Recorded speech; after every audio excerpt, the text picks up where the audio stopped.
You're invited to step back in time some 4,000 years to explore the ancient land of the Bible, what we now call the Middle East, and to meet legendary people whose stories have influenced millions of lives throughout history. You'll see how God leads Abraham to his ultimate test of faith. Will he sacrifice his son at the Lord's command? You'll meet Abraham's son Isaac, whose twin sons Esau and Jacob, in a lifetime of conflict, battle for their birthright and their father's blessing. And you'll meet Jacob's handsome and compassionate son Joseph, sold as a slave into Egypt by his brothers, who eventually becomes one of the most powerful men in the court of Pharaoh. These are tales of intrigue, full of twists and turns, lies and deceptions, drama and passion. They are an integral part of history's most revered work of literature, the Bible. First, the story of Abraham and Sarah. We'll travel from the ancient Babylonian city of Ur, which is in modern-day Iraq, north to the city of Haran, in the region we now call southern Turkey, and then finally south into the land of Canaan, today part of Israel and Lebanon. This episode marks a great turning point in biblical history as God singles out one man and his family to receive his special revelation, care, and promises. What was so special about Abraham and Sarah, who were chosen to give birth not only to a great nation, but also to one of the most inspirational spiritual revolutions of all time? Actually, Abraham and Sarah were quite human, and even though he questioned and from time to time challenged the will of God, Abraham continued to exhibit faith, gratitude, and a unique loyalty to God on such a monumental scale that he deserves to be called, as he is, the father of us all.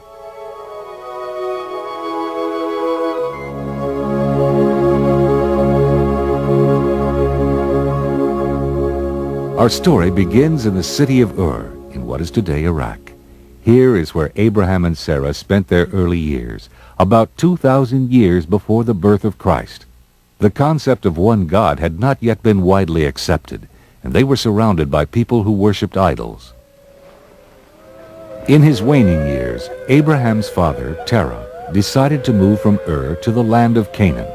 So he took with him Abraham, Sarah, and his grandson Lot. They first traveled northward some 500 miles to Haran. Today, Haran is called Tel El Mugayar in southeastern Turkey. They settled there, and that is where Terah died. As the years went by, Abraham and Sarah lived an ordinary pastoral life, but there remained a tremendous void in their lives. They were never able to have children.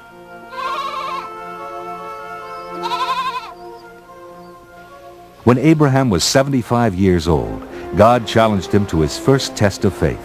In Genesis 12:1, the Lord said to Abraham, "Go from your country and your kindred and your father's house to the land that I will show you.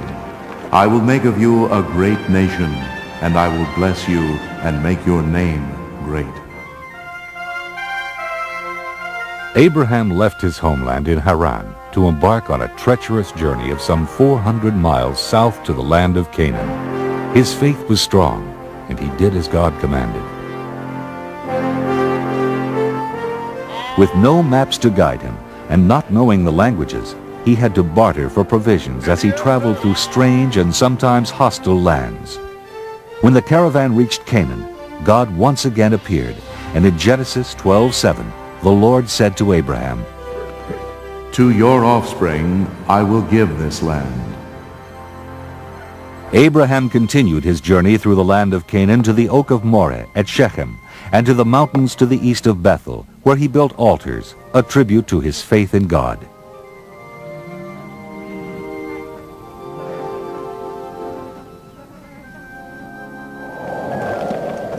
As time passed, however, Abraham's faith appeared to waver. Here he was, as God had led him, in a foreign land surrounded by pagans, and he and Sarah still childless. How was he to give this land to his offspring when he didn't have any land and he didn't have any children? And to make matters even worse, a severe famine swept through Canaan. Abraham and Sarah could not survive if they were to remain in Canaan.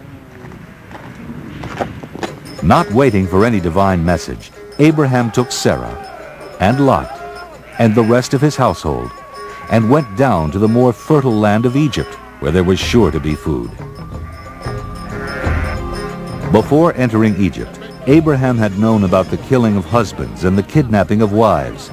Not yet ready to trust completely in God's promise to ensure his safety, that evening Abraham devised a plot that may very well have saved his life. He told Sarah, "You are a beautiful woman, and when the Egyptians see you, they will say, 'This is his wife,' and they will kill me, but they will let you live. Tell them instead, 'You are my sister.'"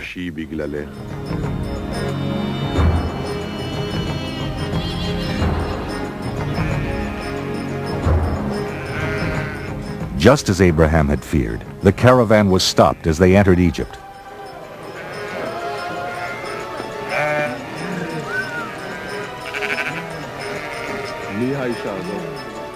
And when the officials of Pharaoh saw Sarah, they were impressed with her beauty and took her into Pharaoh's household.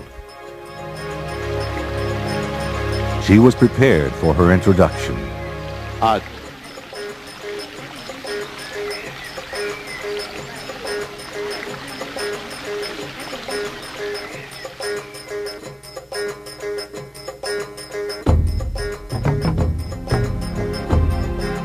When she was presented to Pharaoh, he was taken with her exotic appearance and the fact that she was a stranger in his land.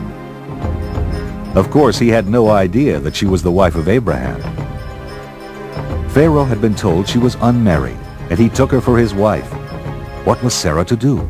She could not protest, for to do so she would have endangered Abraham. As time went on, the pleased Pharaoh rewarded Abraham with generous gifts. Gifts of camels, sheep, oxen, slaves, and donkeys.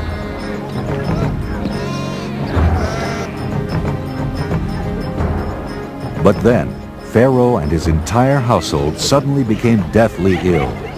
Because of his sin with Sarah, the Lord had afflicted Pharaoh and his people with great plagues, even though Pharaoh had no knowledge that Sarah was indeed Abraham's wife.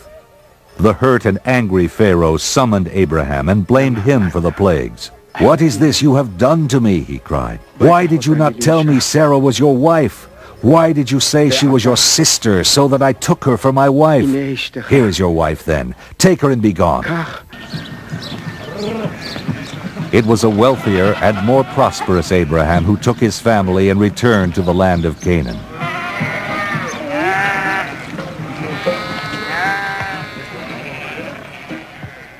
By then, Abraham and Lot, who was with him, owned so much cattle that their herdsmen were fighting each other for choice grazing lands.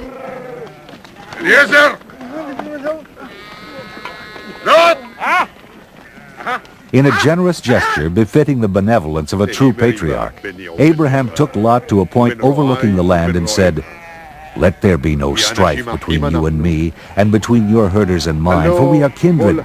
Is not the whole land before you? Separate yourself from me. If you take the land to the left, then I will take the land to the right.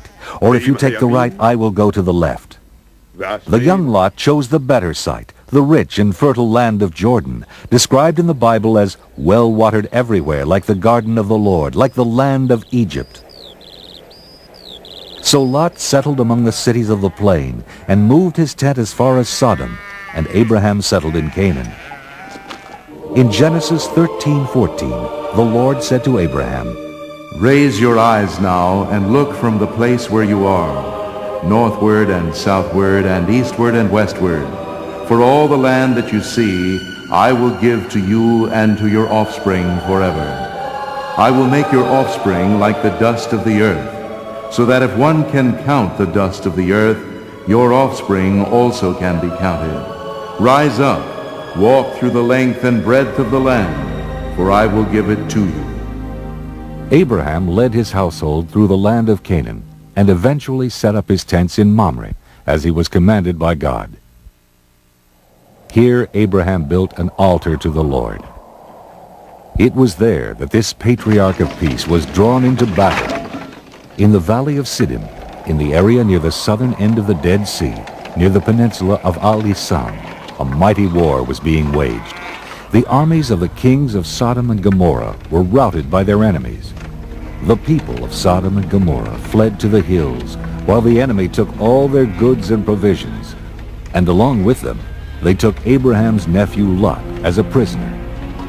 One of the soldiers who had escaped came and told Abraham that Lot had been taken captive. That night, Abraham assembled the men of his house, according to the Bible, 318 of them, and took off after the enemy. Abraham's army caught up with them, and under the cover of darkness, they attacked. The surprised enemy was routed and defeated.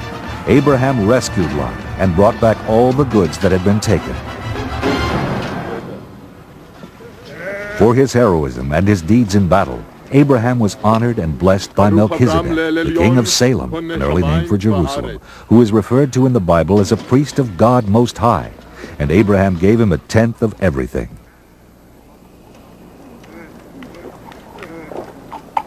ברוך אל עליון אשר מיגן צריך בידך. But when the grateful king of Sodom offered to let Abraham keep all the goods he had recovered in battle, Abraham declined. He took nothing. He said to the king of Sodom, I have sworn to the Lord, God Most High, maker of heaven and earth, that I would not take a thread or a sandal thong or anything that is yours, so that you might not say, I have made Abraham rich. That night, the word of the Lord came to Abraham in a vision. In Genesis 15:1, the Lord said to Abraham, Do not be afraid, Abraham. I am your shield. Your reward shall be very great. Look toward heaven and count the stars. If you are able to count them, so shall your descendants be. Whether it was impatience or a lack of faith, Sarah decided to take matters into her own hands. At that time, Sarah had an Egyptian slave girl named Hagar, and Sarah decided that Abraham should take her as a concubine to produce an heir. Sarah said to Abraham, You see that the Lord has prevented me from bearing children. Go into my slave girl. It may be that I shall obtain children by her.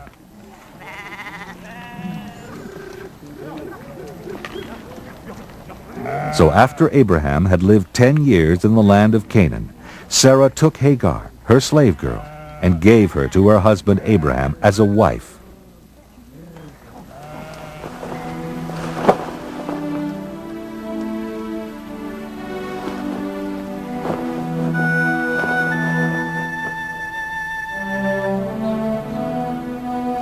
And when Abraham was 86 years old, Hagar bore Abraham a son.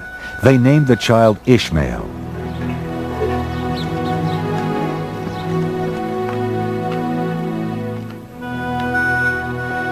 13 years later, when Abraham was 99, God once more appeared and repeated his promises to Abraham. This time, however, he also added a ritual requirement. In Genesis 17:4, God said, As for me, this is my covenant with you. You shall be the ancestor of a multitude of nations. I will make you exceedingly fruitful, and I will make nations of you, and kings shall come from you. And I will give to you and to your offspring after you the land where you are now an alien, all the land of Canaan for a perpetual holding. Every male among you shall be circumcised when he is 8 days old, and it shall be a sign of the covenant between me and you. Any uncircumcised male shall be cut off from his people. He has broken my covenant. At the same time, God also told Abraham he would give him a son by Sarah. Abraham fell down laughing. He said to himself, How can a child be born to a man who is 100 years old? How can Sarah, who is 90 years old, bear a child?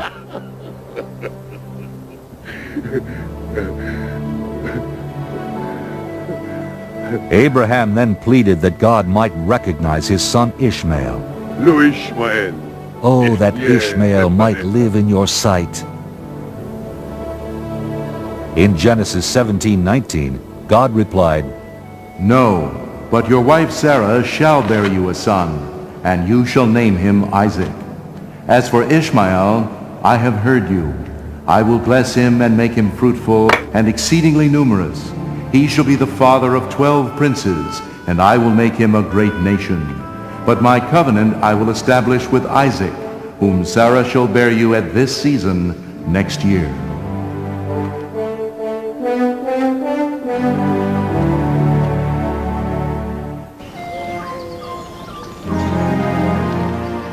That very day, Abraham, with his son Ishmael, and all the men of his household, were circumcised.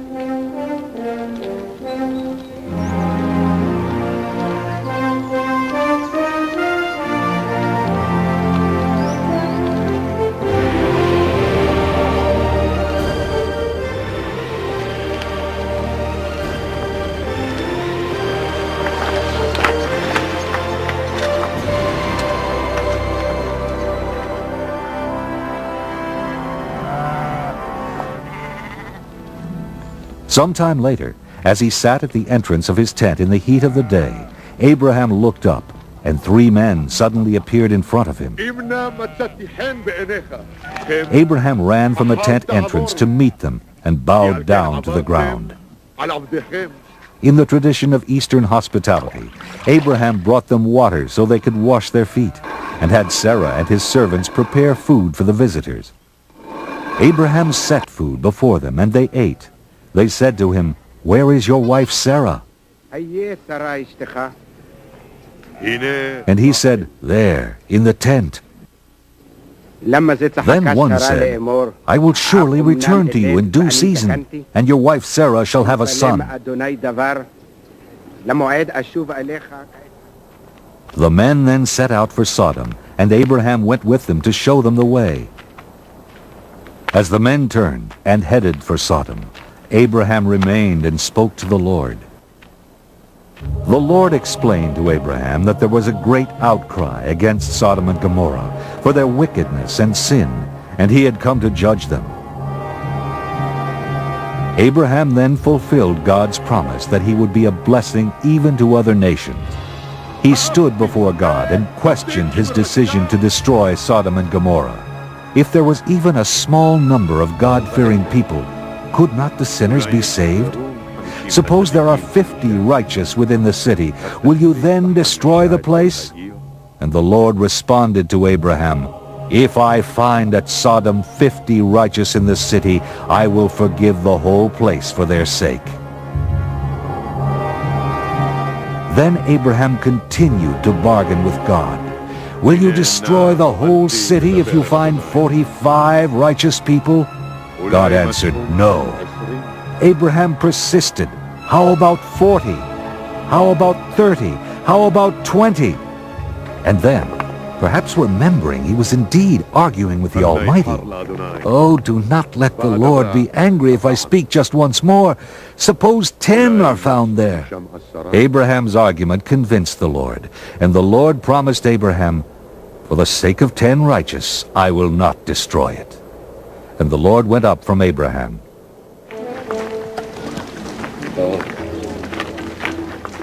That evening, as the 2 angels arrived in Sodom, Lot, Abraham's nephew, was sitting in the gateway. He greeted them and urged them to wash and rest and feast in his home, which they did. But before they could lie down to rest, all the men of the city, young and old, surrounded the house and shouted to Lot, "Where are the men who came to you tonight? Bring them out to us so that we may know them."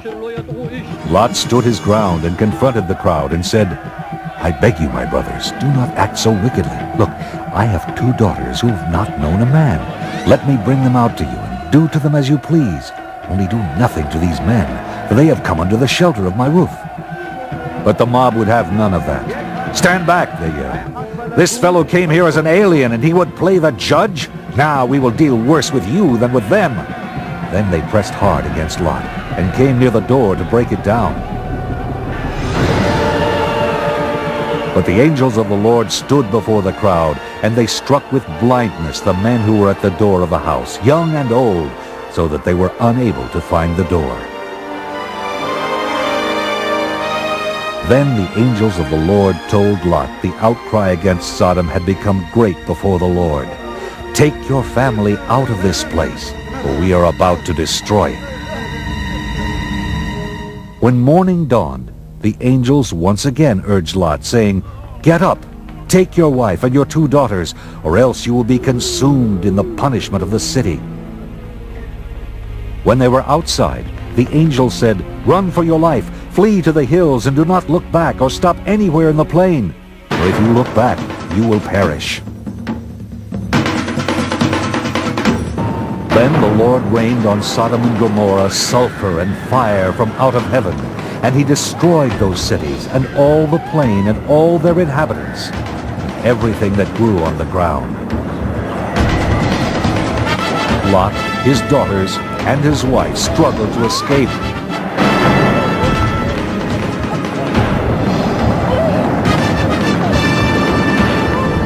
But Lot's wife behind him could not resist the temptation. She looked back and became a pillar of salt.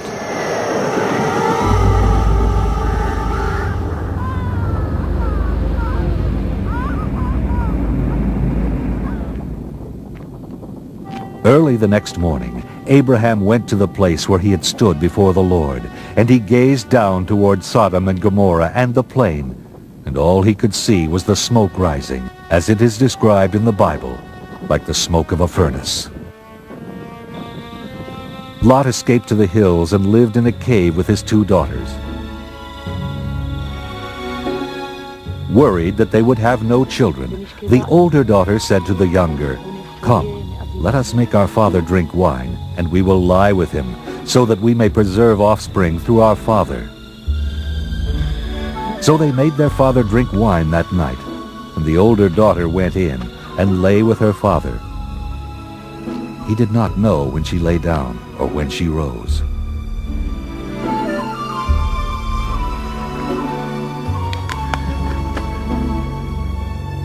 On the next night, they also made Lot drink wine, and this time the younger daughter lay with her father. Both the daughters of Lot became pregnant by their father. The older bore a son named Moab, who is the ancestor of the Moabites. The younger bore a son named Ben-Ami, who is the ancestor of the Ammonites.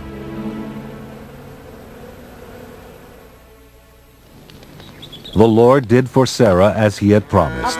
Sarah conceived and bore Abraham a son, and Abraham gave him the name Isaac. And Abraham circumcised his son Isaac when he was 8 days old, as God had commanded him. Abraham was 100 years old. The child grew and was weaned, and Abraham made a great feast. On the night of the celebration, when Sarah saw Abraham's son Ishmael playing with Isaac, she became jealous and said to Abraham, "Cast out this slave woman with her son, for he shall not inherit along with my son Isaac." Abraham was caught between the love for his wife and the love for his son. God's voice came to Abraham and told him to do as Sarah had asked. "It is through Isaac," God said, "that offspring shall be named for you."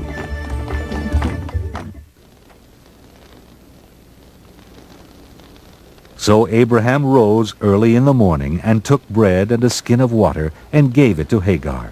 He sent her away along with Ishmael.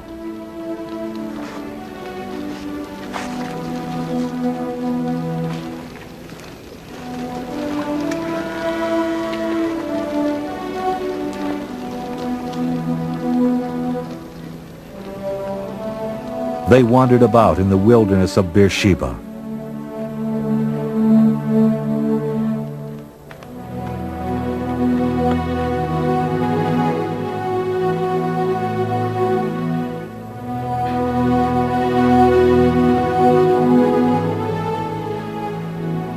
When the water in the skin was gone, she left the boy and sat down opposite him a good way off, for she had not the heart to listen to his cries and watch him die.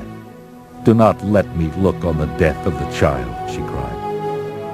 God heard the cries of Ishmael, and the angel of God called to Hagar from heaven and said to her, "Do not be afraid, for God has heard the voice of the boy where he is.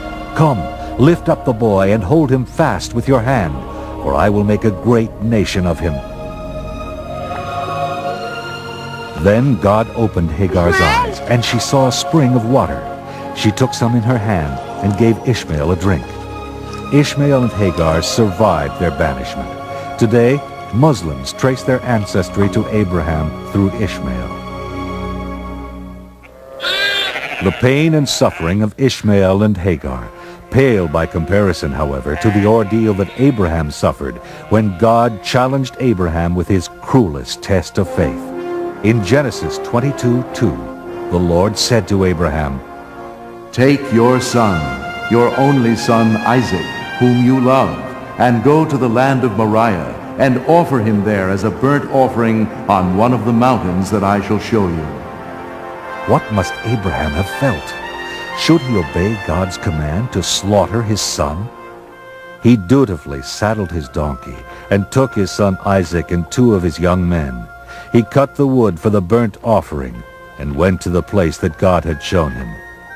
On the 3rd day of their sad journey, they reached the place God had chosen for the sacrifice.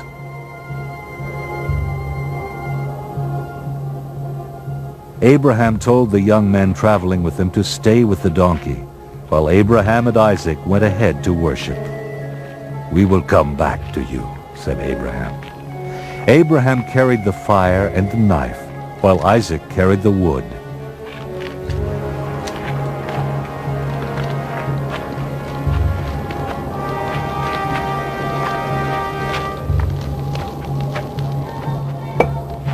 When they reached the spot, Abraham erected an altar. Isaac questioned his father.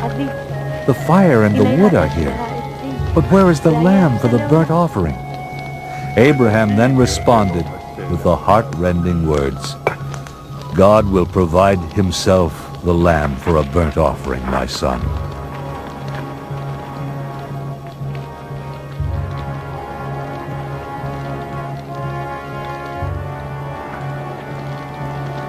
When Abraham had completed the altar, he seized his son Isaac and tied his limbs together, as he would ritually tie the limbs of a sacrificial animal. He laid Isaac on the pyre. He then reached out, and without revealing his feelings, he raised the knife and prepared to kill his son. Only then did the angel of the Lord intervene. "Abraham! Abraham!" he called. And Abraham responded, "Here I am!" The angel of the Lord said, "Do not lay your hand on the boy, or do anything to him. For now I know that you fear God, since you have not withheld your son, your only son, from him." And Abraham looked up and saw a ram caught in a thicket by its horns. The angel of the Lord called to Abraham a second time from heaven. "By myself I have sworn, says the Lord, because you have done this, and have not withheld your son, your only son, I will indeed bless you, and I will make your offspring as numerous as the stars of heaven, and as the sand that is on the seashore. And your offspring shall possess the gate of their enemies, and by your offspring shall all the nations of the earth gain blessings for themselves, because you have obeyed my voice."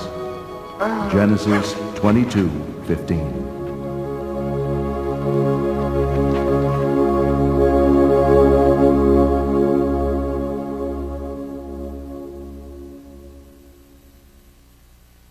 The story of Abraham and Sarah ends, and the story of Isaac, Jacob, and Esau begins in the land of Canaan, in the land we now call Israel.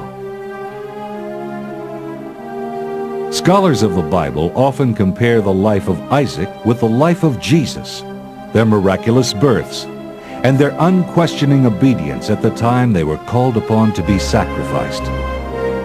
Here is where those extraordinarily similar events took place, in Bethlehem, Jerusalem, Mamre, and Moriah, separated by 2,000 years and less than 50 miles.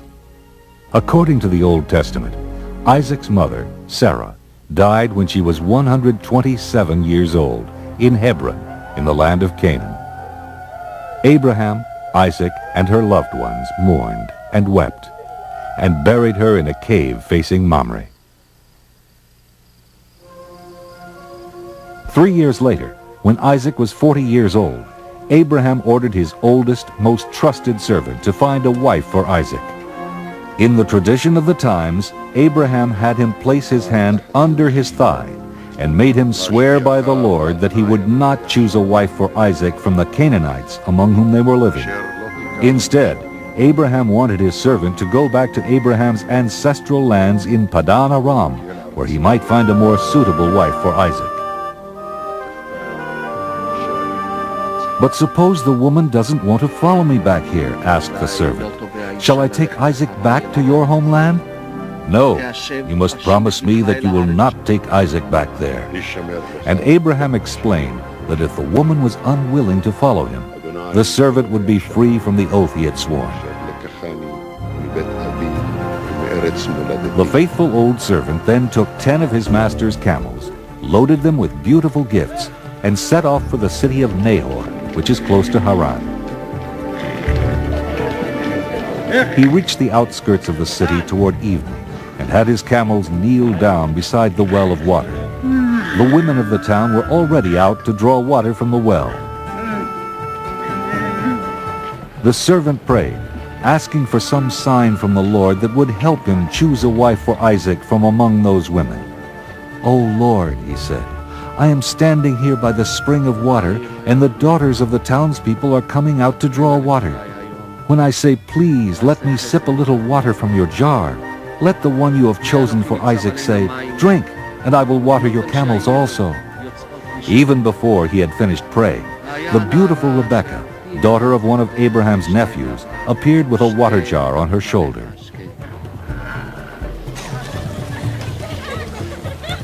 The servant went to meet her and said, "Please let me sip a little water from your jar." He wondered if she was the woman God had chosen to be the wife of Isaac.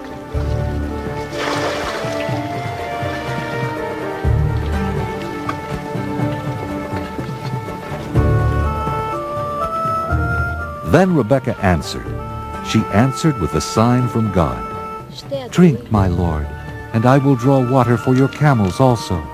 The servant knew then that God had chosen Rebekah to be the wife of Isaac, and asked if there was room for him to spend the night in her father's house.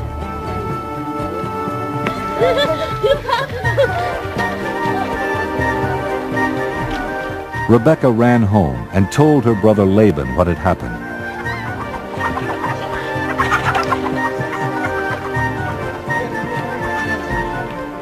And Laban returned to the spring to invite the stranger and his party into their home. Before they ate, the servant told Rebekah's family that he had been sent by Abraham to find a wife for Isaac. And recognizing that the servant was blessed by the Lord, they agreed to let Rebekah leave with him. The next morning, Rebekah and her maids prepared for the long trip back to Canaan. Then they mounted the camels and went with the servant to meet Isaac.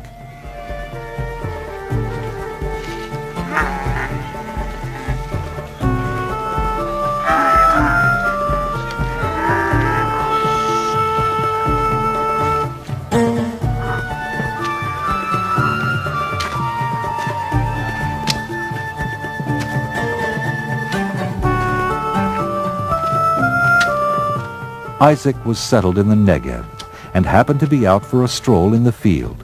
When he looked up, he saw camels approaching and went to meet the caravan. When Isaac and Rebekah saw each other for the first time, it was love at first sight. She slipped quickly from her camel and whispered to the servant, "Who is that man over there, walking in the field to meet us?" The servant said, "That is my master, Isaac." Rebekah quickly covered herself with her veil, as was proper for a maiden. The servant then introduced Rebekah to Isaac and told him everything that had happened on his trip, how he prayed for a sign from the Lord, and how the beautiful Rebekah gave him that sign. Rebekah and Isaac fell very much in love and were married, and there was a great celebration. In Genesis 24:67, the Bible tells us, Then Isaac brought her into his mother Sarah's tent. He took Rebekah, and she became his wife, and he loved her. So Isaac was comforted after his mother's death.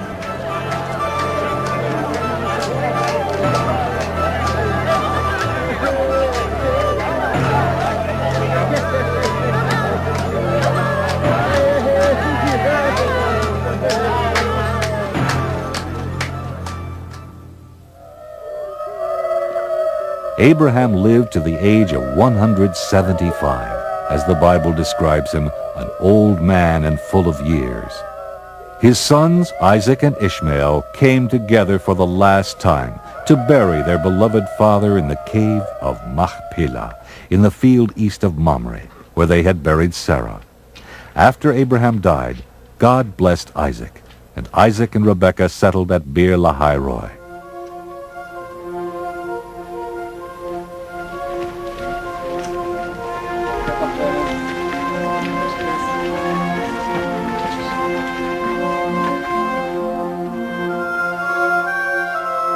After 20 years of marriage, Rebekah finally became pregnant. Rebekah was having difficulty conceiving a child, but Isaac prayed to the Lord, and the Lord answered his prayer, thereby perpetuating the family of Abraham. Rebekah's pregnancy was extremely difficult. She had conceived twins, and the children within her were scuffling even before they were born. This was distressing to Rebekah, who said, "If it is to be this way, why do I live?" In Genesis 25:23, the Lord explained to Rebekah, "Two nations are in your womb, and two peoples born of you shall be divided. The one shall be stronger than the other. The elder shall serve the younger." And when her time came to give birth, the first twin was born covered in red hair. The second child emerged holding on to his brother's heel. תאומים היו בבטנה. הראשון אדמוני כולו כעדרת שיער. The first child they named Esau, ואחרי כן יצא אחיו. and the younger they named Jacob. Isaac was 60 years old when his sons were born. As the boys grew, Esau learned to be an outdoorsman and a skillful hunter, while Jacob was more of a shepherd and herder. Esau became his father's favorite, and Jacob was his mother's. And as the years went by, the brothers grew their separate ways, and when they were young men, something happened that drew them even further apart. One day, when Jacob was cooking a stew, Esau staggered back from the field, exhausted and starving. "Let me eat some of that red stuff, for I am famished," said Esau. And Jacob said, "First, sell me your birthright." Jacob was demanding that Esau turn over to him whatever might become his as Isaac's firstborn. The famished Esau agreed to the sale with the words, "I am about to die. Of what use is a birthright to me?" "Swear to me first," insisted Jacob.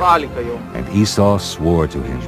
Only then did Jacob offer him food, and only later did the full effect of this oath become apparent.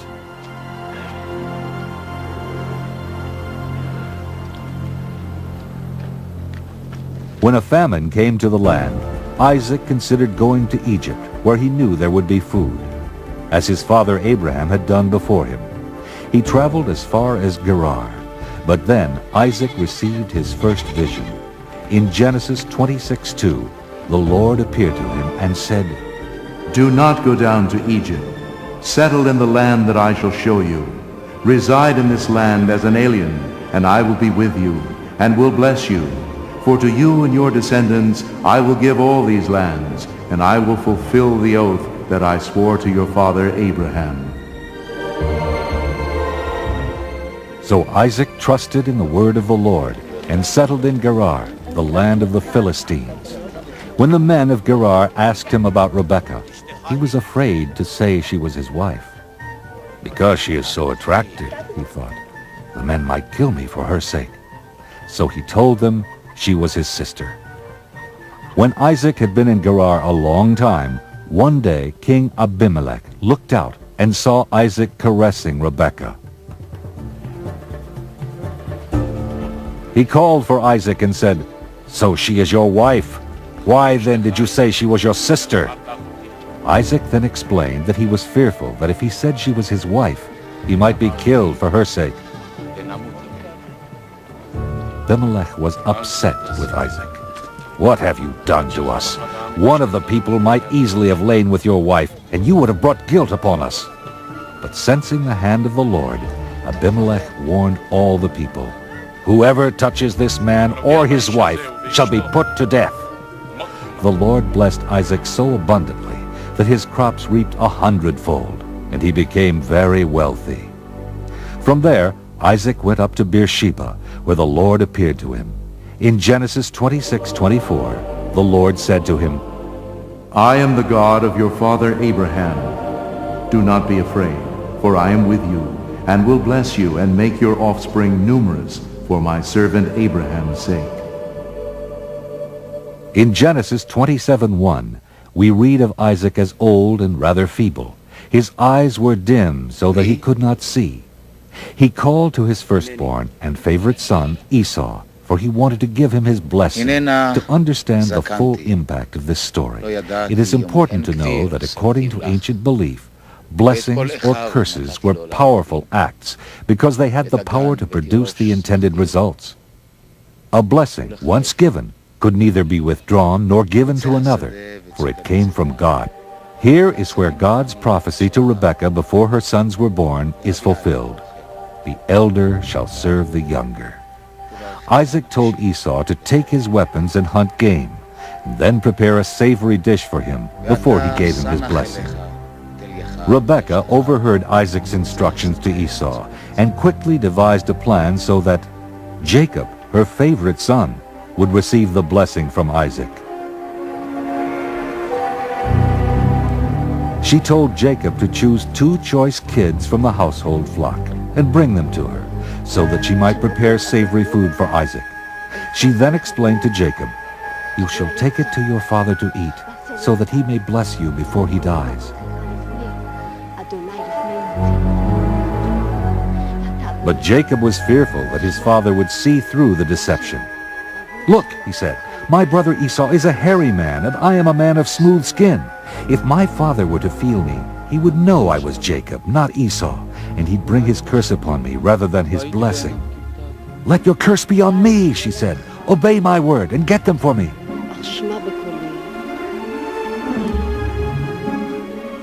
And so it was that Jacob got them, and Rebekah prepared savory food, just as Isaac loved. For his disguise, Rebekah took some of Esau's finest clothes and put them on Jacob. She put the skins of the kids on his wrists and hands, and on the smooth part of his neck. When Rebekah was satisfied that Jacob would appear hairy to Isaac, she handed him the savory food she had prepared. Jacob entered the tent and called to his father. "My father," he said. "Who are you, my son?" asked the old man. "I am Esau, your firstborn. I have done as you told me. Now sit up and eat of my game, so that you may bless me." Isaac was suspicious. "How is it you hunted the game and cooked it so quickly, my son?" And Jacob answered, "Because the Lord your God granted me success. Come near, that I may feel you, my son, to know whether or not you are really my son Esau." So Jacob went up close to him. Isaac felt his hands and said, "The voice is Jacob's voice, but the hands are the hands of Esau. Are you really my son Esau?" And Jacob answered,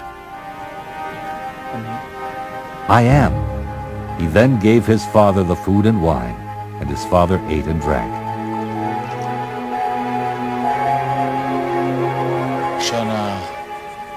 After having eaten, Isaac said to Jacob, "Come near and kiss me, my son." Jacob came near and kissed him, and Isaac smelled the smell of Esau's clothing. And now convinced he was Esau, he gave Jacob his blessing.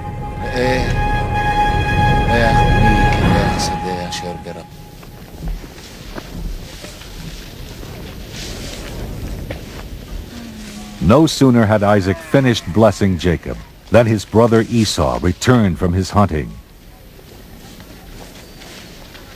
When Esau went into his father with the food he had prepared, Isaac asked, "Who are you?" Esau answered, "I am your firstborn son, Esau." Isaac then realized he had been deceived, and he asked Esau, "Who was it then that hunted game and brought it to me before you came, and I have blessed him? Yes, and blessed he shall be." When Esau heard his father's words, he cried out with an exceedingly great and bitter cry, and pleaded with his father, "Bless me, me also, father." But Isaac said, "Your brother came deceitfully, and he has stolen your blessing." "He has supplanted me twice," cried Esau. "First he took away my birthright, and now he has taken away my blessing. Have you not reserved a blessing for me?" Then Isaac answered Esau's plea, "I have already made him your lord, and I have given him all his brothers as servants, with grain and wine to sustain him. What then can I do for you, my son?" "Have you only one blessing?" cried Esau. "Bless me, me also, father." And Esau lifted up his voice and wept. There was nothing Isaac could do. The deed was done, and Esau had lost the blessing he should have received as the firstborn son. Now Esau hated Jacob for what he had done, and Esau vowed that once his father died, he would kill Jacob. Esau's threat reached Rebekah, and she explained to Jacob, "Your brother is consoling himself by planning to kill you." She then instructed Jacob to flee at once to Haran, where he could stay with her brother Laban. "Until Esau forgets what you have done to him, then I will send for you and bring you back from there. Why should I lose both of you in one day?" Then Isaac called Jacob and once again blessed him, and ordered him not to marry any of the Canaanite women, but to go at once to Padan Aram and take one of the daughters of Rebekah's brother Laban as a wife.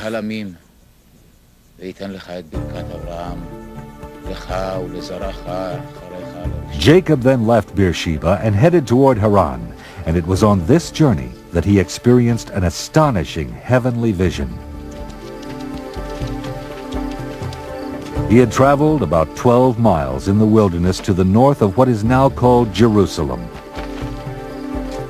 When the sun had set, he chose a place to rest, and he picked up one of the stones for a pillow, put it under his head, and fell asleep.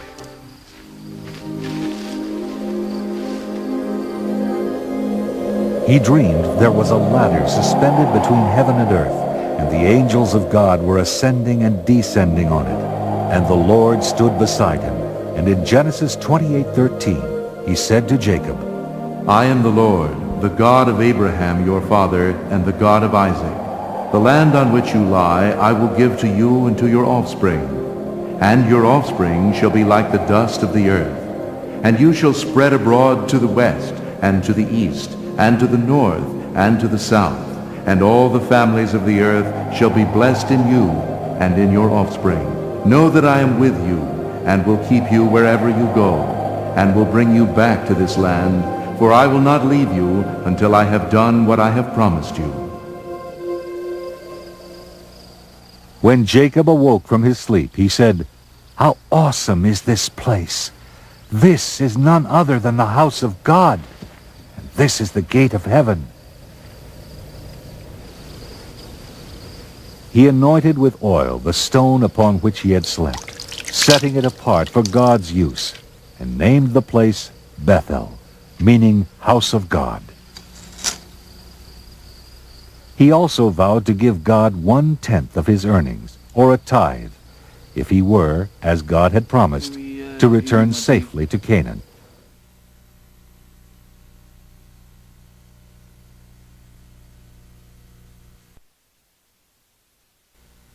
Jacob continued on his journey, and as he came close to Haran, he saw a well in a field, with 3 flocks of sheep lying there beside it. There was a huge stone on the mouth of the well, And in the evening, when all the flocks were gathered, the shepherds together would remove the stone, water the sheep, and then replace the stone. The shepherds were from Haran, and they indeed knew Jacob's uncle Laban. In fact, Laban's daughter Rachel was just arriving at the well with her father's flock. When Jacob first caught sight of his beautiful cousin Rachel, he didn't wait for the other shepherds. Alone, by himself, he rolled the stone from the well and watered the flocks.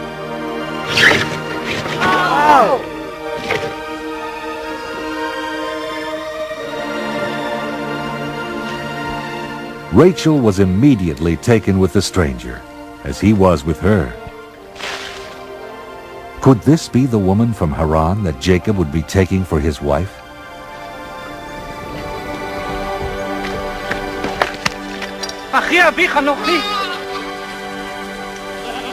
Jacob ran to Rachel and kissed her.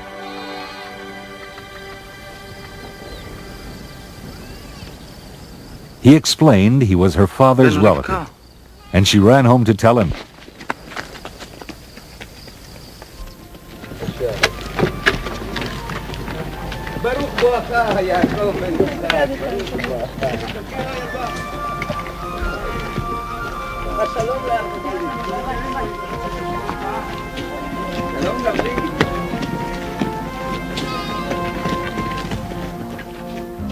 Jacob stayed in Laban's home and worked with him, and after a month, Laban said to him, "Just because you are my kinsman, should you therefore serve me for nothing?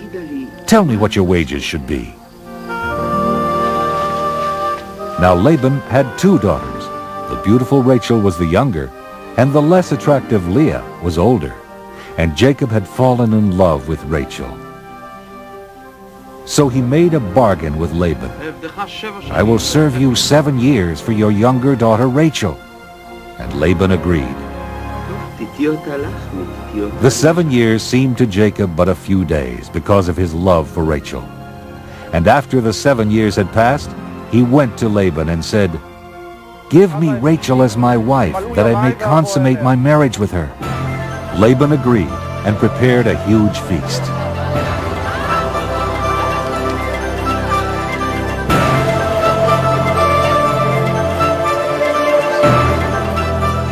On the wedding night, there was great joy and celebration.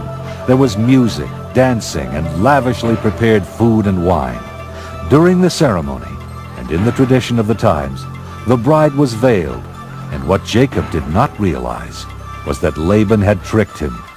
Behind the wedding veil was not Rachel, whom he loved, but Leah, her sister. For 7 years, Jacob had dreamed about this day, and he was perhaps the most excited of all who had come to celebrate with him. He ate and drank and danced and partied through the day and on into the night. Not for one moment did Jacob suspect that Laban would deceive him. He had no reason to doubt that he was marrying his first love, Rachel. And on his wedding night, he thought he had taken Rachel into his tent. Jacob did not discover until the next morning that he had consummated the marriage not with Rachel, but with her older sister Leah. He was devastated. "What is this you have done to me?" cried Jacob to Laban. "Did I not serve you for 7 years for Rachel?" Laban calmly explained that local custom required that the older daughter be married first. However, he told Jacob if he would finish the bridal week with Leah, he would give him Rachel, if he would serve him for another 7 years. Jacob agreed. After the week with Leah, Jacob married Rachel and served his uncle another 7 years.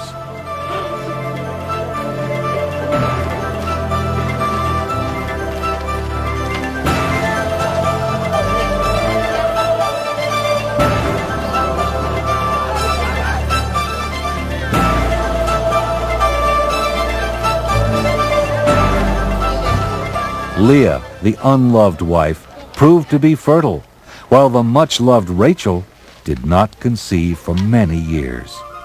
Leah had 4 sons, Reuben and Simeon and Levi, and Judah. But like Sarah and Rebekah before her, Rachel also had difficulty conceiving a child. Since she failed to bear children, she became envious of her sister and offered her maidservant Bilhah to Jacob, that she may have children through her. Bilhah conceived and gave birth to Dan, and then a second son, Naphtali.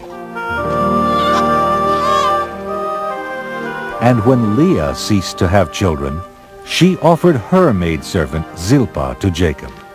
And she bore Jacob 2 sons, Gad and Asher.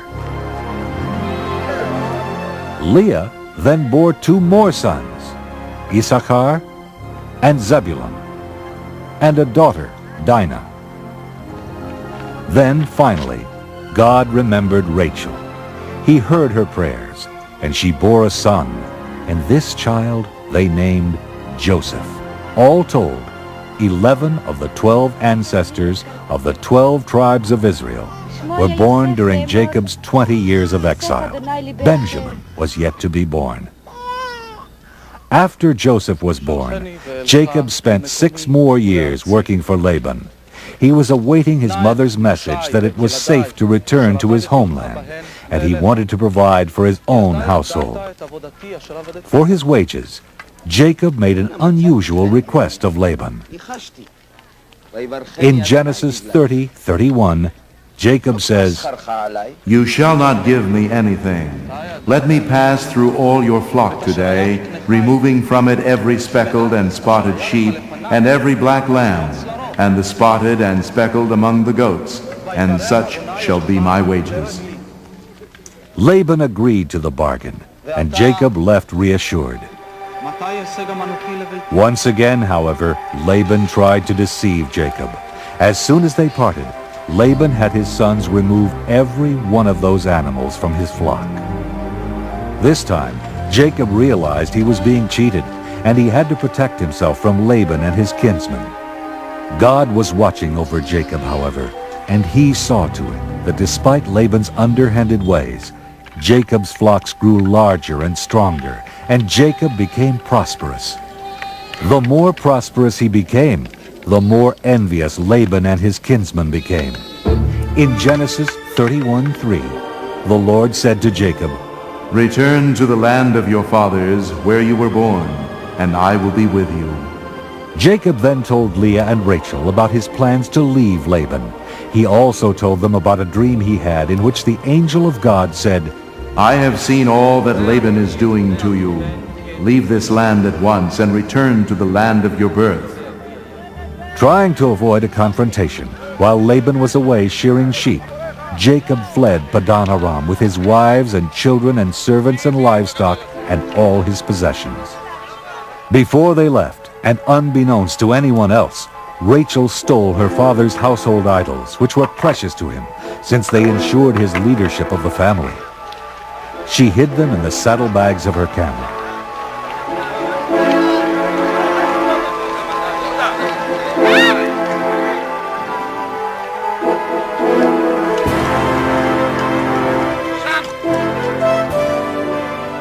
Three days later, when Laban returned, he was furious. He pursued Jacob for 7 days and finally caught up with him in the hill country of Gilead, west of the Euphrates River. Jacob and his people feared for the worst. They prepared for battle. But there was none. Laban had come in peace.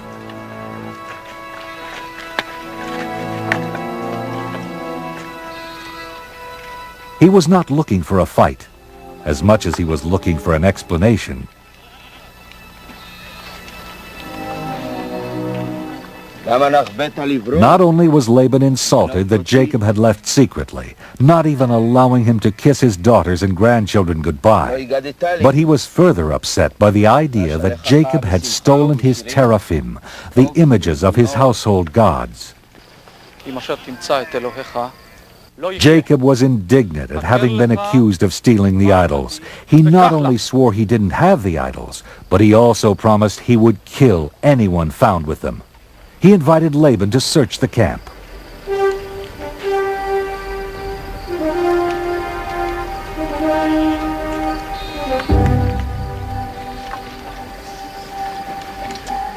Laban came to Rachel's tent. She was sitting on the camel bags where she had hidden the idols. Rachel pleaded that she could not rise, for the way of women was upon her. So despite the search, Laban never found his idols.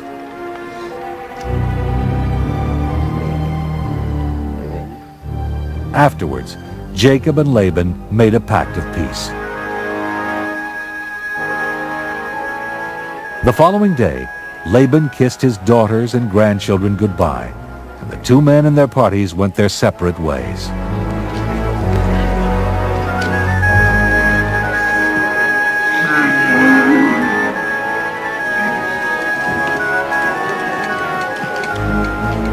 Even though he had avoided a battle with Laban, Jacob still had his brother Esau to deal with.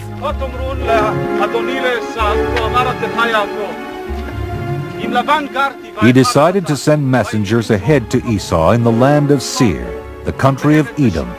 He told them to tell Esau that he had been living with Laban as an alien and had been detained there until now.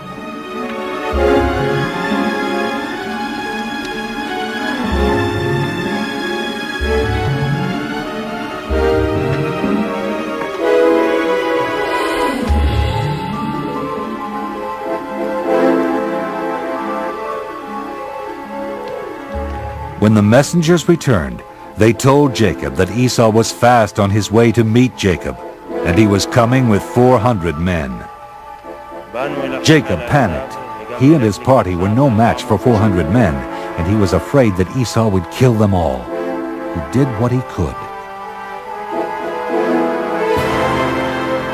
First, he sent lavish gifts to Esau, including hundreds of sheep and goats and scores of cattle and camels, hoping to appease him. And at the same time, he moved his household and remaining goods to a safer place, back across the Jabbok, a tributary of the Jordan River. One of the most baffling stories in the Bible occurs when Jacob was alone that night on the bank of the Jabbok.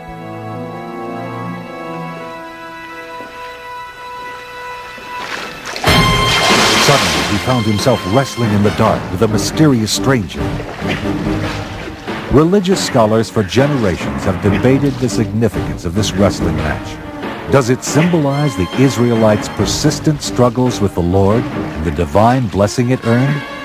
Is it the battle every human must undergo with the forces of evil?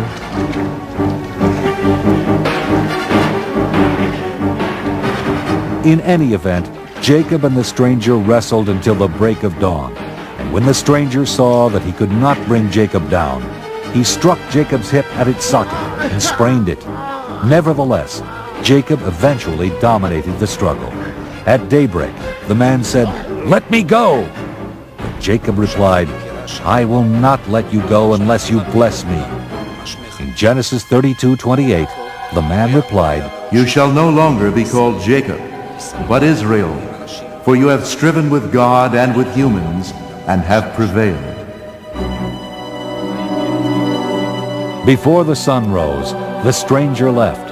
As Jacob limped away, he realized he had come face to face with God and survived. To this day, many Israelites do not eat the thigh muscle that is on the hip socket, for that is where Jacob was struck. Jacob rejoined his family, but he still remained fearful as his brother and his men kept getting closer. Esau and his men were now within sight. Jacob called his family together. Fearful that they would not survive a battle with Esau, he motioned them to stay back.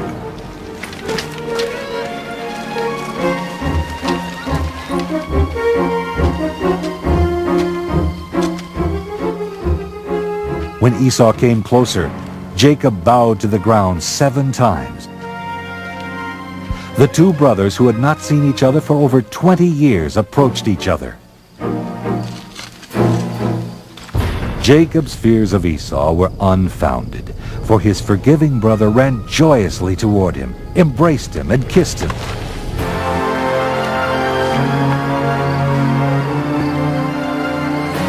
Esau asked Jacob what he meant by sending all those gifts.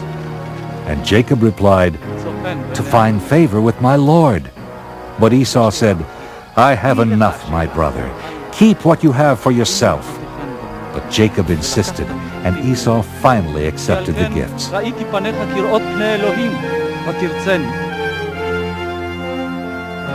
That day, Esau returned to Seir.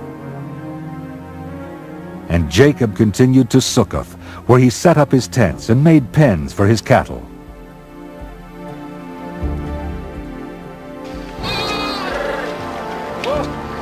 Many years later, Jacob finally arrived safely at Shechem in the Promised Land, the land of Canaan, and he set up camp within sight of the city.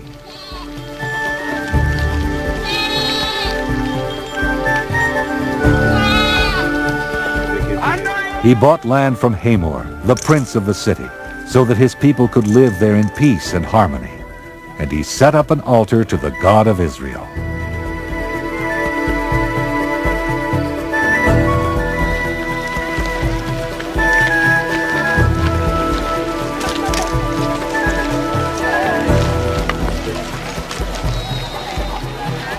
When Dinah, the daughter of Jacob and Leah, went out to visit some of the women of the land, Hamor's son, Shechem, seized her and raped her.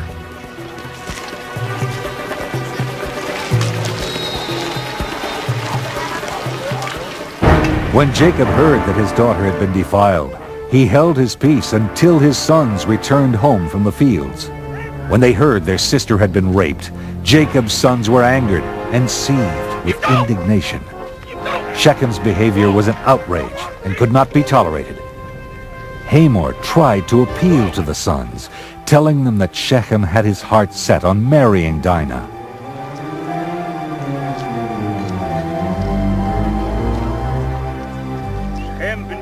And then Shechem himself appealed to Jacob and his sons, telling them no matter how high they set the bride price, he would pay whatever they asked. Only give me the girl to be my wife. We cannot do this thing, replied the brothers, to give our sister to one who is uncircumcised, for that would be a disgrace to us. Only on this condition will we consent to you, that you will become as we are, and every male among you be circumcised. But if you will not listen to us and be circumcised, then we will take our daughter and be gone.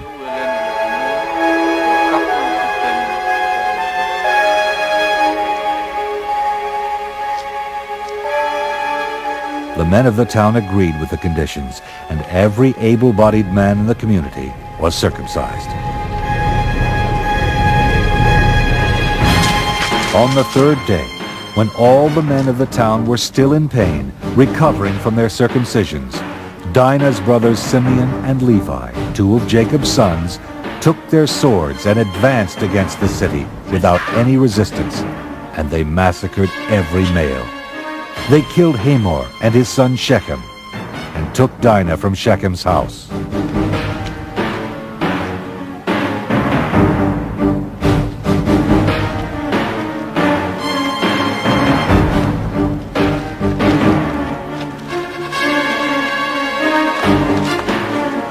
Then the other sons of Jacob followed up the slaughter and continued to sack the city of Shechem.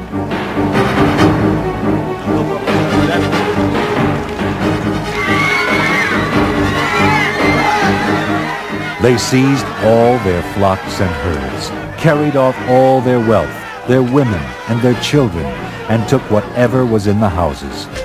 No man was left alive, and nothing was left standing.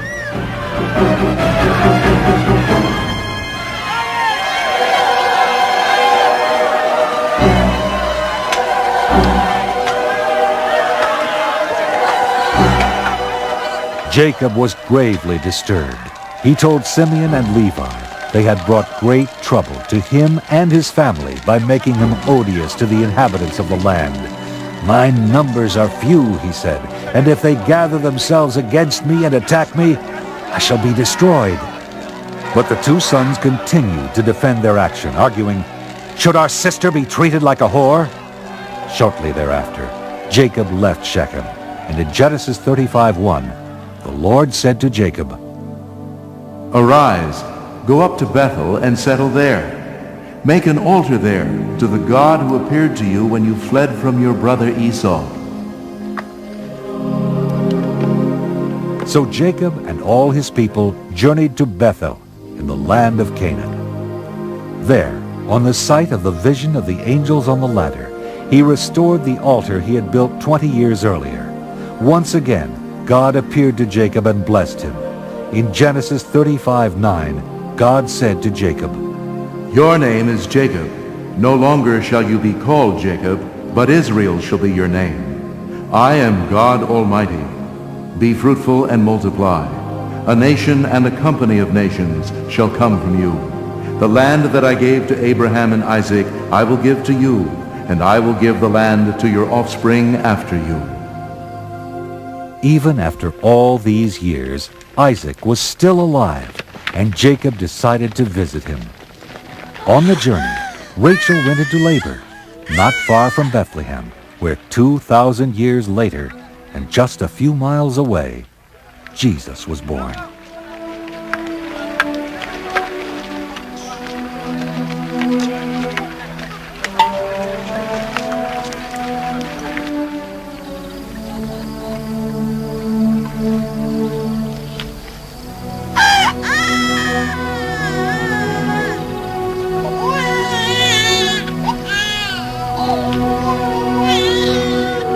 Rachel never reached Mamre with Jacob.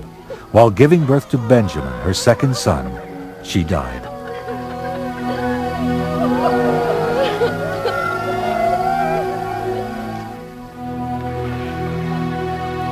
Jacob continued his sad journey.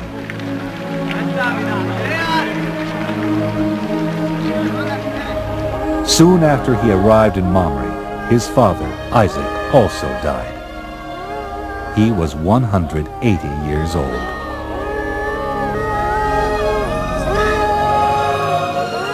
Esau and Jacob, his twin sons, buried him and never saw each other again.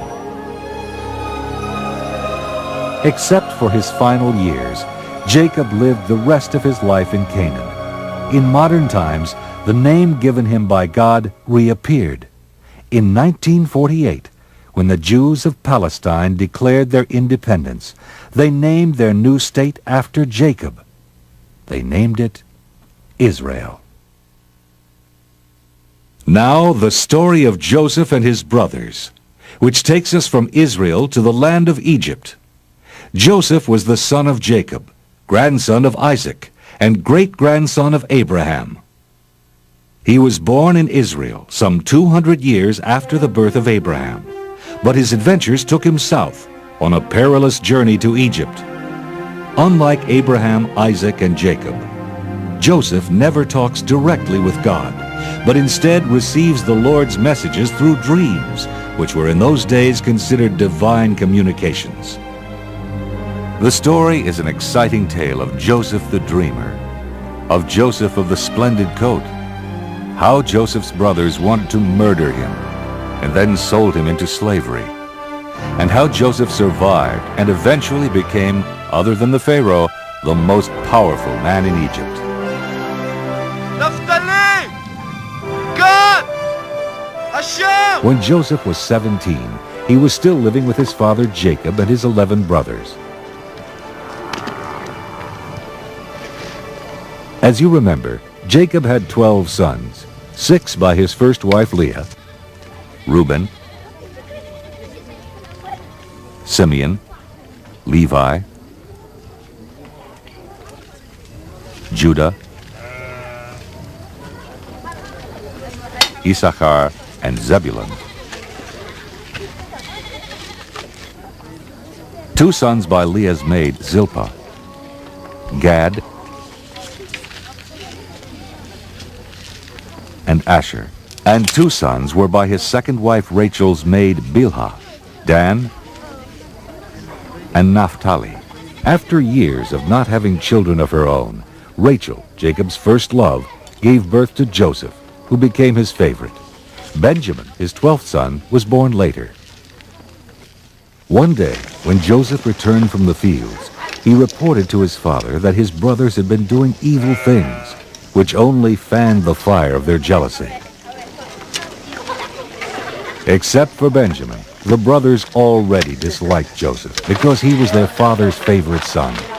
To symbolize his favored position in the family, Jacob had made Joseph a beautiful coat of long sleeves, the coat of many colors. In such a coat, Joseph could not do manual labor as his brothers did. They wore only the drab, sleeveless coats of common shepherds, while Joseph's long coat was a constant reminder that their father loved Joseph more than he did them. Their dislike grew to hatred. Throughout history, Joseph has been referred to as the dreamer, and dreams in those ancient biblical times had far more significance than they do today. Many people believed it was one important way in which the supernatural world communicated with us, a way that God talked to people. This was extremely important in the life of Joseph.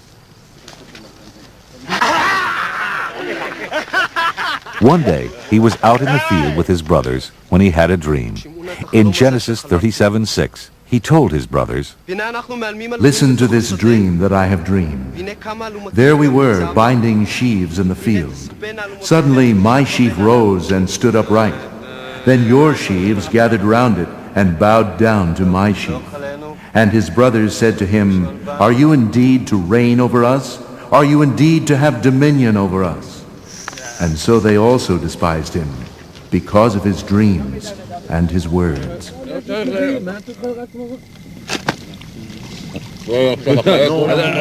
Then Joseph had another dream, in which his brothers all bowed down to him. And when he told it to them, their hatred grew to rage. הנה חלמתי חלום עוד. הנה השמש והירח ו11 הכוכבים משתחווים לי.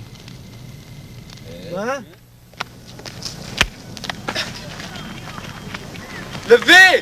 שמעון! So it was that when they were out tending the flock one morning, and they saw Joseph approaching in his elegant coat, they said, Let's kill him and get rid of him once and for all.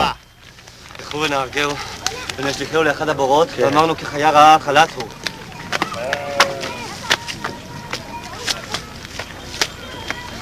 ונראה מה עשו חלומותיו. לא נקנו נפש! למה לא? אל But תשפכו Reuben, דם! the eldest brother, argued, No, let's not kill him. Shed no blood.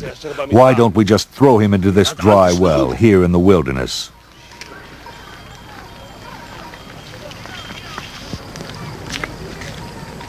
Reuben's plan was that when the brothers had all gone, he would come back and rescue Joseph and return him to his father. So that's what they did. They grabbed Joseph and tore off his coat and threw him down the deep pit.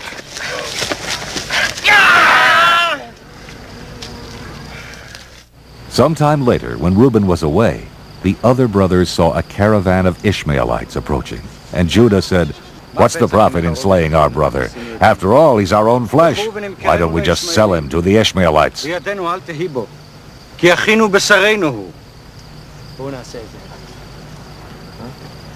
They all agreed and hauled Joseph out of the well and sold him to the Ishmaelites for 20 shekels of silver.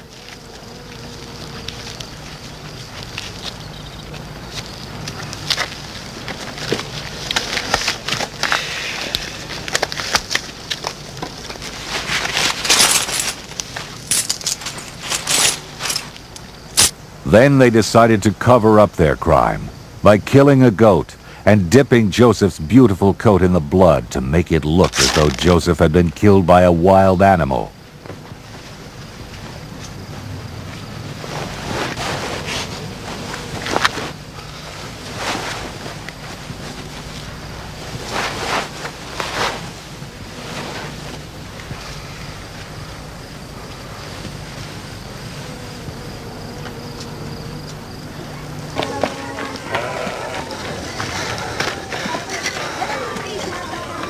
זאת מצאנו.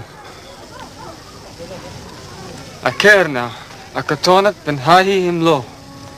When the brothers showed the bloody coat to Jacob, he was convinced that his beloved Joseph had been devoured by a wild beast.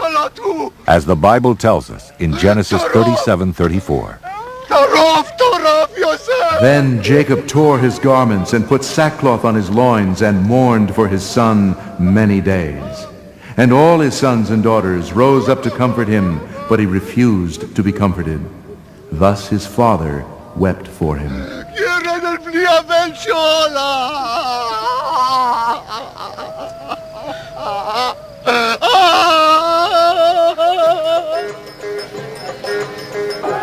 What Jacob did not know, however, was that Joseph was not dead. The Ishmaelites had taken him down into Egypt and sold him to Potiphar, the captain of Pharaoh's guard, to be a slave in his house.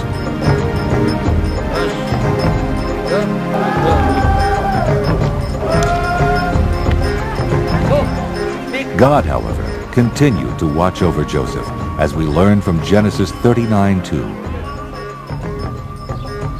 The Lord was with Joseph, and his masters saw that the Lord was with him, and that the Lord caused all that he did to prosper in his hands.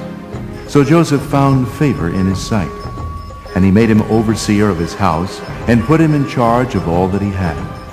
The Lord blessed the Egyptian's house for Joseph's sake. The blessing was upon all that he had in house and field.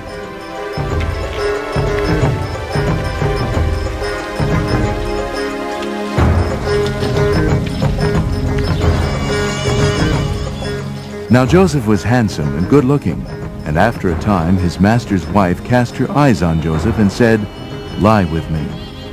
But Joseph refused and said to his master's wife, "Look, with me here my master has no concern about anything in the house, and he has put everything he has in my hand. He is not greater in this house than I am, nor has he kept back anything from me except yourself, because you are his wife. How then could I do this great wickedness and sin against God?"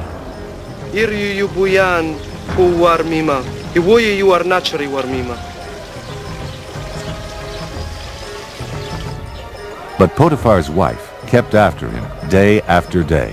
He tried his best to ignore her, not to speak to her. One day, however, when he was in the house working and there was no one else around, she caught him and held on to his garment and commanded him once again to come lie with her.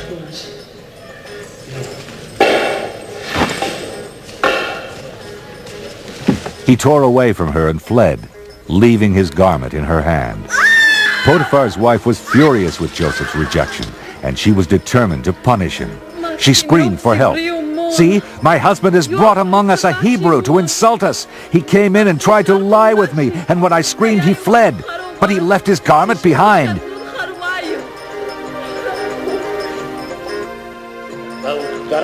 She told Potiphar the same story when he came home, and Potiphar became enraged. He called his men and threw Joseph into the great prison where Pharaoh's prisoners were held. And there Joseph stayed, but he was not alone. The Lord was with him, as we are told in Genesis 39:21. The Lord was with Joseph and showed him steadfast love. He gave him favor in the sight of the chief jailer. The chief jailer committed to Joseph's care all the prisoners who were in prison, and whatever was done there, he was the one who did it. The chief jailer paid no heed to anything that was in Joseph's care, because the Lord was with him, and whatever he did, the Lord made it prosper. Sometime after this, 2 new prisoners arrived. One was the chief cupbearer of the Pharaoh, and the other was his chief baker. They had somehow angered the king, and he had sent them to prison. They had been turned over to Joseph, who was charged with taking care of them because they were important officers.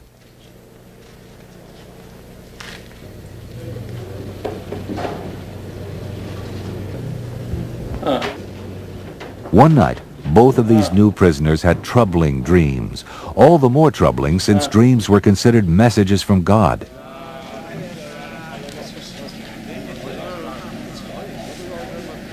When Joseph came to them in the morning, he saw that they were upset and asked them why they looked so downcast.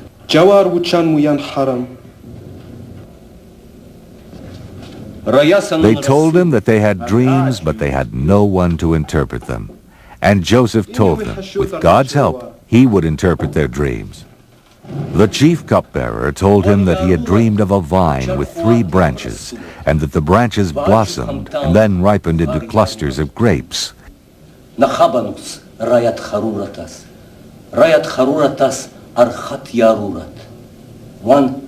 He said that Pharaoh's cup was in his hand, and that he took the grapes and pressed them into the cup and gave it to Pharaoh. Then Joseph told them that the vines meant 3 days, and that within 3 days he would be restored to his former position as chief cupbearer. And Joseph said, "When they release you, please remember me. Mention me to Pharaoh, and try to get me out of here, for I have done nothing that they should keep me in this dungeon." When the chief baker heard the favorable interpretation of the cupbearer's dream, he was eager to tell his own dream. In his dream, there were 3 cake baskets on his head, and the top one was full of all sorts of baked goods for Pharaoh. But the birds came along and ate them.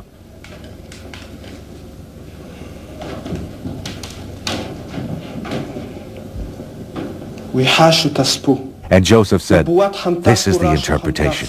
The 3 baskets are 3 days.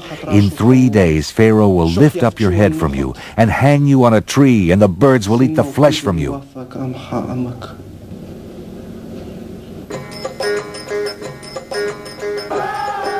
Three days later, it was Pharaoh's birthday, and he made a great feast for all his servants. The chief cupbearer and the chief baker were brought out of prison and knelt before him.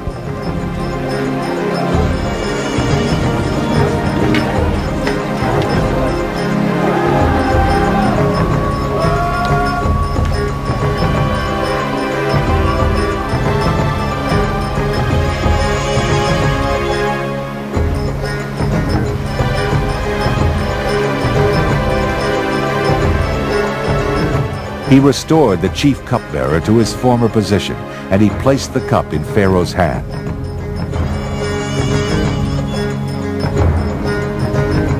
But as Joseph had predicted, he condemned the chief baker to death, and the birds gathered to eat his flesh. Joseph, meanwhile, remained in prison.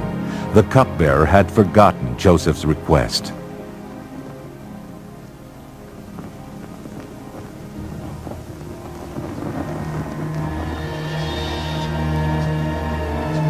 One night, 2 years later, Pharaoh had a dream which awakened him.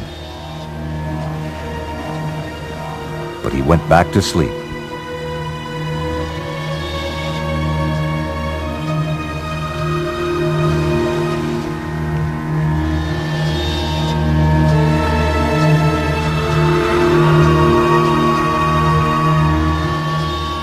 And that same night, he had a second dream.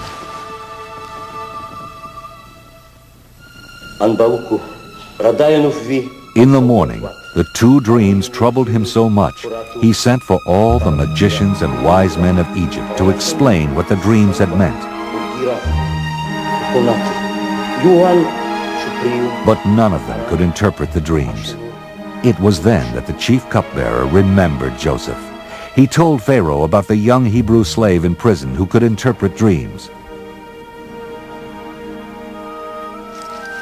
Pharaoh sent for Joseph.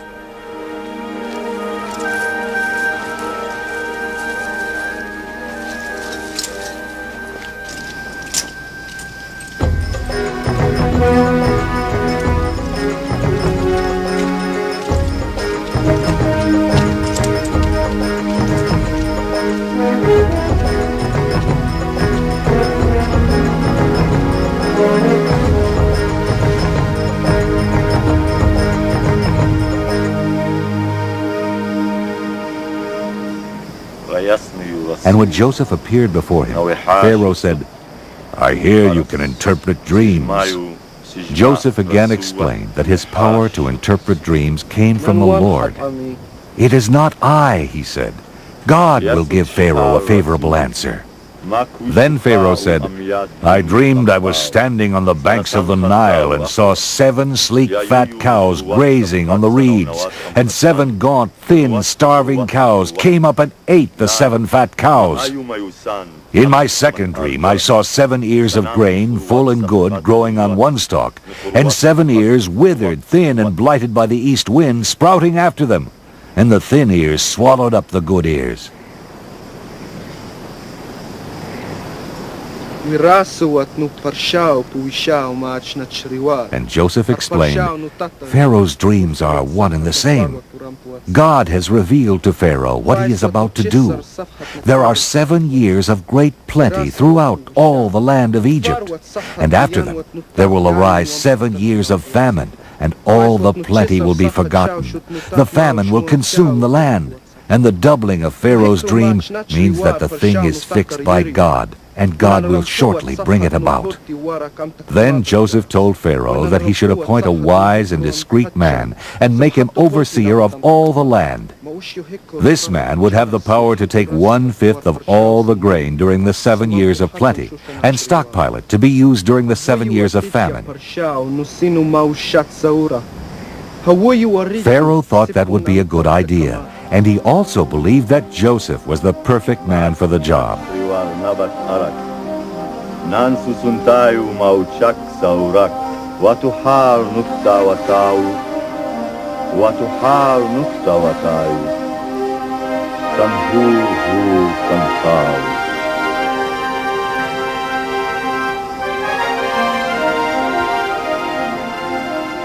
He took off his signet ring and placed it on Joseph's finger.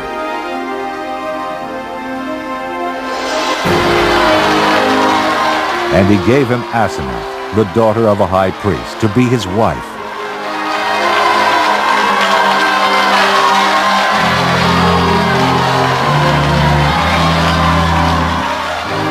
Joseph was 30 years old, and at that time, with the exception of Pharaoh himself, there was no one in Egypt more powerful. As it happened, events turned out exactly as Joseph had foreseen. In the next 7 years, there was a bountiful harvest every year, and the granaries were full to overflowing, as the Bible says, full beyond measure, thanks to the foresight and diligence of Joseph. So also was Joseph's life full beyond measure. He had gained great prestige, great wealth, and Asenath had given birth to 2 sons. Joseph, however, took no credit for his great success. In Genesis 41:51, Joseph says, God has made me forget all my hardship and all my father's house. God has made me fruitful in the land of my misfortunes.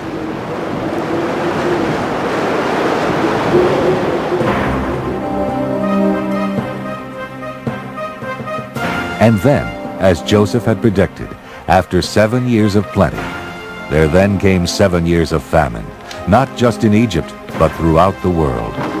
Joseph continued to be in charge and oversaw the distribution of grain to the starving people. Not only was there enough grain for the Egyptians, but there was enough to be sold to other people as well. As the Bible says, all the earth came to buy grain from Joseph.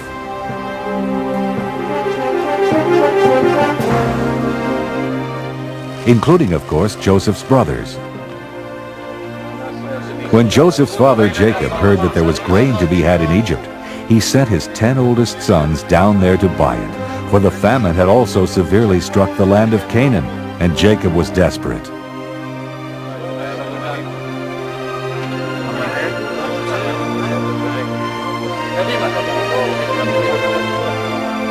Benjamin. He kept Benjamin, his youngest son, by his side because he was afraid that harm might come to him on the journey.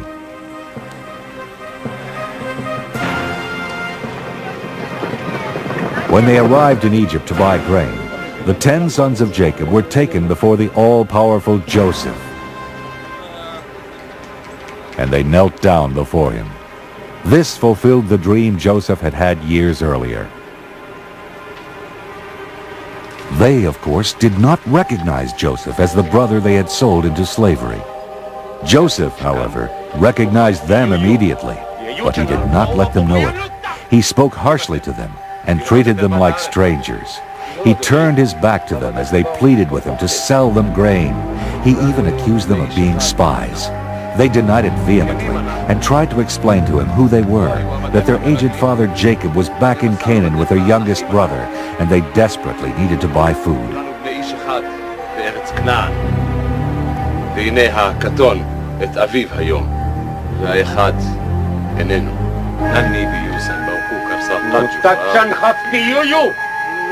Joseph pretended he did not believe them and threw them into prison. 3 days later, when he felt that they had suffered enough, he went to them and offered them a bargain. "I will put you to a test," he said. "I will sell you the grain, but you must leave one of you here as hostage. Return home and come back with your younger brother, and I shall know you are telling me the truth, and you shall not die."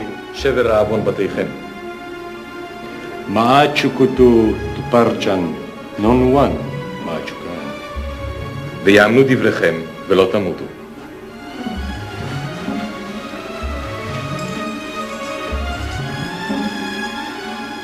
The brothers agreed to do this and argued their predicament among themselves. They did not know that Joseph understood their language, since he had always spoken to them through an interpreter. Reuben said that what they were going through was punishment for what they had done to their brother Joseph so many years ago. "Did I not tell you not to wrong the boy? But you would not listen. Now comes the reckoning for his blood." This was too much for Joseph, and he turned away from his brothers and wept.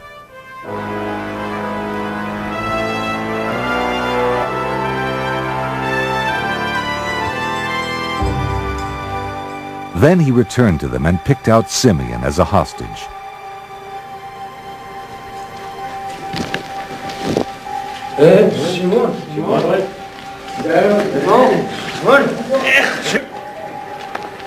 He allowed them to be given grain, and he sent them on their way.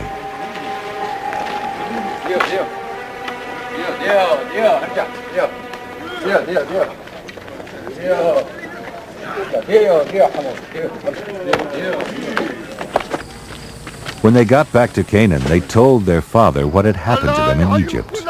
He was in despair. In Genesis 42:36, Jacob cries out, I am the one you have bereaved of children. Joseph is no more, and Simeon is no more. And now you would take Benjamin. My son shall not go down with you, for his brother is dead, and he alone is left.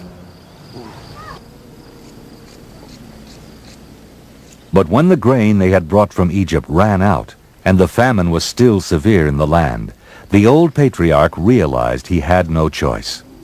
He would have to send them back to Egypt for more grain, and he would have to send Benjamin with them.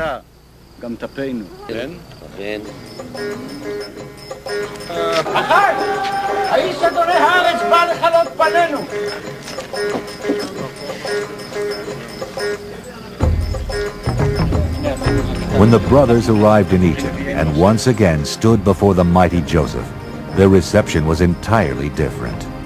Joseph was delighted to see Benjamin with them, and he ordered his steward to take them to his house and slaughter an animal, and he would dine with them at noon.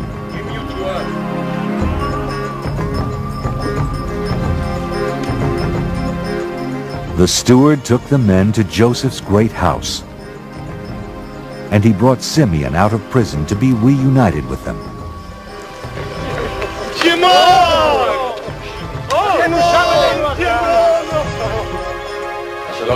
Joseph joined them at noon and asked them about their father, and paid particular attention to his younger brother Benjamin. They still did not recognize Joseph as their long-lost brother. According to the Bible, they drank and were merry with him, a far cry from the harsh and hostile treatment they had experienced before. Then Joseph commanded his steward to fill their bags with food, as much as they can carry.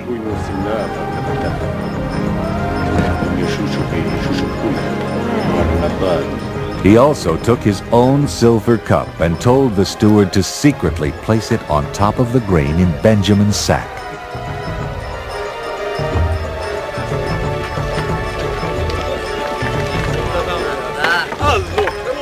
By morning's light, the brothers were on their way home.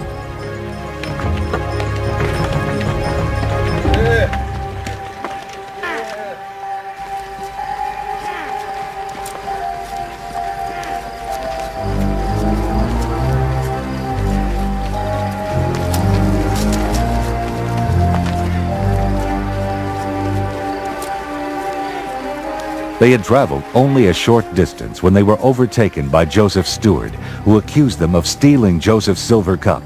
He challenged the brothers. "Why have you returned evil for good?" למה ידבר אדוני כדברים האלה? חלילה לעבדיך מעשות כדבר הזה.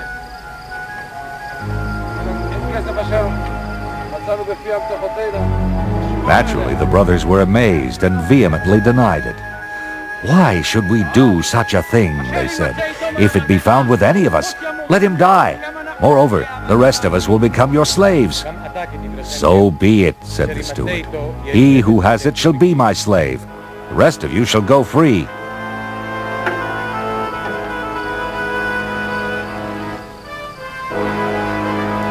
The steward began searching each man's sack, starting with the oldest.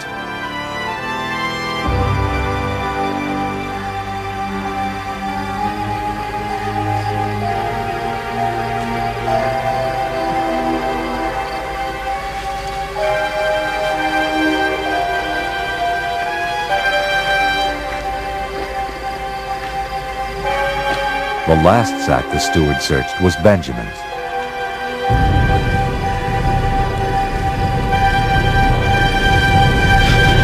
And there, of course, he found the silver cup. Seeing this, the brothers cried out and tore their clothes in despair. How could they ever explain this to their father, Jacob? They loaded up their donkeys and returned to the city.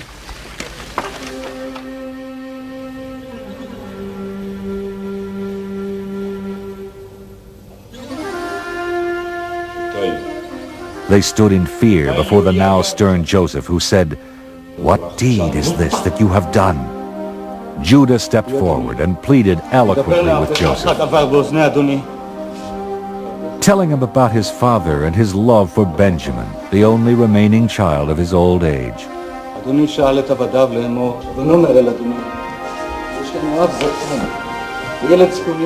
He ended his plea by asking Joseph to let him stay as his slave and let Benjamin go back to his father.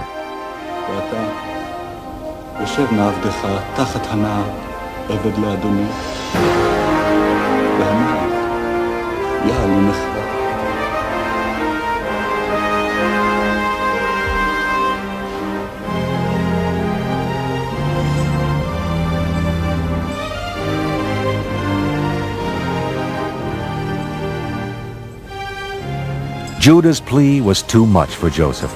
He could not keep up his charade any longer. He cried out and sent all the Egyptians out of the room, and he wept so loudly that all the Egyptians could hear him, and also the household of Pharaoh. The brothers were dismayed at this.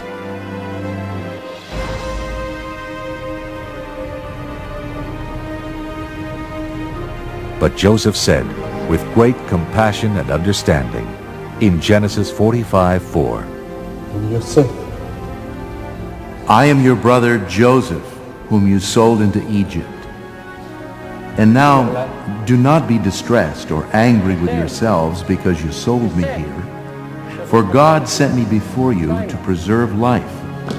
For the famine has been in the land these 2 years, and there are 5 more years in which there will be neither plowing nor harvest. God sent me before you to preserve for you a remnant on earth, and to keep alive for you many survivors. So it was not you who sent me here, but God.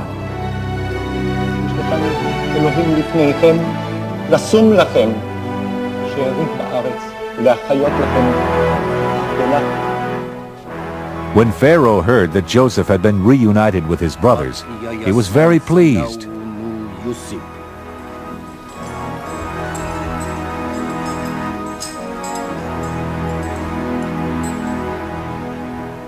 He said to Joseph, "Tell your brothers to load up their donkeys and go back to the land of Canaan, and get your father and all his household and come to me, and I will give them the best land in Egypt, and they will live off the fat of the land."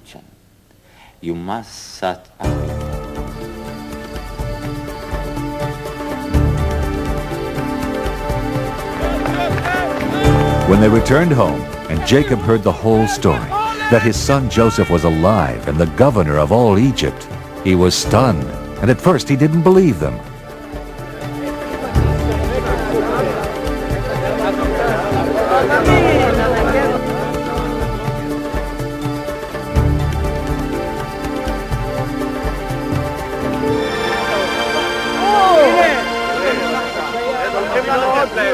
But when he saw all the wagons Joseph had sent to carry them back, he rejoiced and said, "Enough!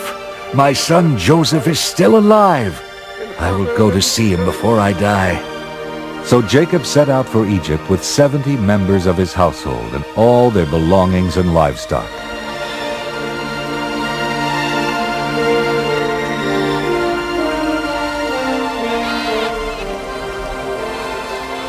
They stopped in Beersheba to offer a sacrifice to God, and that night God made Jacob a promise that has become central to the history of the Hebrews. In Genesis 46:2, God says, Jacob, Jacob, I am God, the God of your father. Do not be afraid to go down to Egypt, for I will make you a great nation there. I myself will go down with you to Egypt, and I will also bring you up again.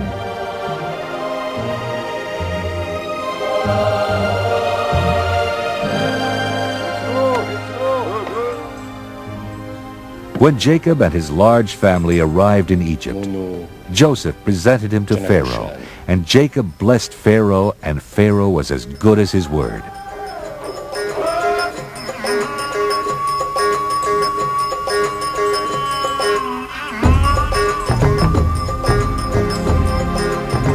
He instructed Joseph to settle his father and his brothers in the region of Goshen, which is a fertile area in the northeastern part of the Nile Delta, and see that they had food and anything else they needed. Jacob and his people prospered there, and they were fruitful and multiplied, and Jacob lived in Egypt for 17 years. During that time, Joseph became even more wealthy and powerful. By trading grain for land and services, he effectively abolished private property and established a kind of feudal system that was very profitable for the pharaohs and for Joseph himself.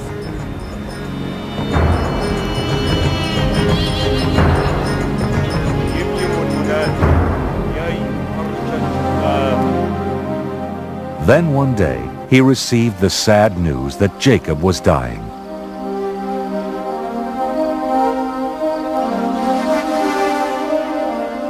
הנה אביך חולה.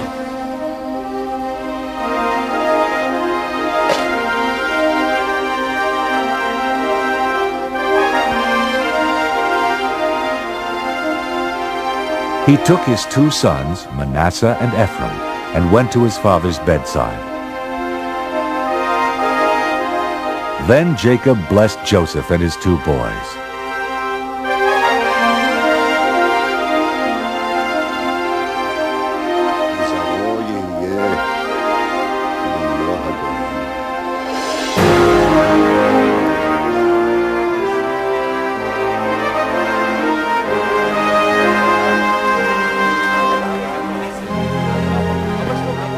Jacob then called all his other sons around him, and he blessed them also.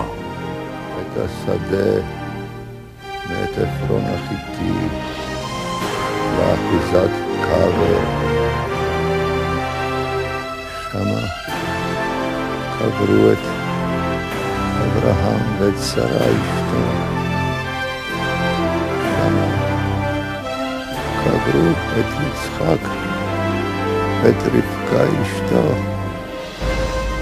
ושמה קברתי את לאה. And then, surrounded by the men after whom the 12 tribes of Israel were named, the patriarch Jacob breathed his last. He was 147 years old.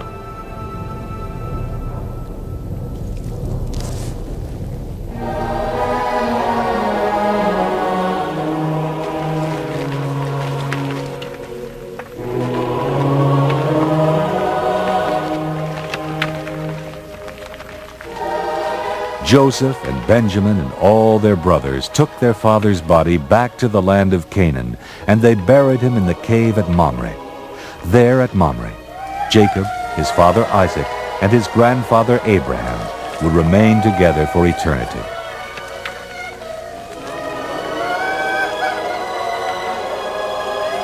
Joseph returned to Egypt, where he had a large family of grandchildren and great-grandchildren. He lived to be 110 years old, and when he died, he was embalmed and placed in a coffin in Egypt.